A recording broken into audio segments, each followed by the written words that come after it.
Hello, এটা হচ্ছে আমার ১ম ভিডিও যেটাতে আমি ভয়েস দিচ্ছি। তো আমি জানি এটাতে অনেক ভুল ত্রুটি থাকবে।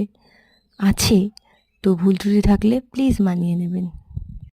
তো আজ আমি যেটা বানাচ্ছি সেটার নাম আমি জানি না, বাট Instagram স্ক্রল করতে, করতে এরকম একটা কিছু দেখলাম, যে তারপরে মনে হলো যে এরকম কিছু বানানো যায়। তো তার জন্যই ১ম এ নিয়ে নিয়েছি একটা হলুদ কালারের ক্লে, তারপরে নিয়ে নিয়েছি পিঙ্ক কালারের ক্লে, তারপরে একটা ফুল বানিয়ে নেব। ফুলটাকে আরেকটু সুন্দর করার জন্য ফুলটার উপরে এঁকে নিয়েছি চোখ মুখ। তো আমার কাছে তো কোনো সফট প্যাস্টেল কালার নেই, তাই আমার আইশ্যাডো প্যালেট থেকে আমি একটা পিঙ্ক কালার নিয়ে নিলাম। এবার ফুলটাকে একটু ব্লাশ করে দেব। এবার লিখে নেব স্মাইল।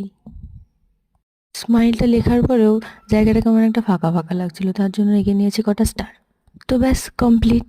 ভালো লাগলে like, comment, share and subscribe করে দেবেন। বাই।